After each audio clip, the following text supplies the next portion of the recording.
इरशाळवाडीमध्ये माझा उपवास होता. सगळे म्हणत होते आपण बघितलं पाणी केली तसं, पण माझा बेचैन होतो मी, कारण वरती काय चाललंय हे माझ्या डोक्यामध्ये होतं.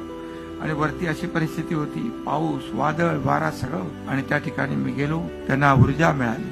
मुख्यमंत्री आला. मी फोनवरून जिथे 100 लोक पाहिजे तिथे 500 माणसं पाठवली, 500 पाहिजे तिथे 1000 माणसं पाठवली. परिस्थिती वाईट होती. तिथल्या लोकांच्या ज्यांचे दुर्दैवी मृत्यू झाले त्यांचे नातेवाईक होते की 1-1.5 तास नाही, मला 2.5 तास लागले, 2.5 तास.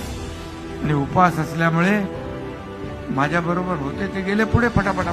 आणि तुम्हाला मी सांगतो की माझ्याकडे काही नव्हतं. डॉक्टर म्हणाले तुम्ही काहीतरी खायला पाहिजे, बिस्किट होतं, पण माझा उपवास होता. शेवटी त्याच्याकडे ग्लुकोजची बाटली होती. त्या ग्लुकोजची बाटली अर्धी प्यायलो मी, पण पुन्हा खाली नाही आलो. मी सरळ चालत पूर्ण इरशाळगड गाठला.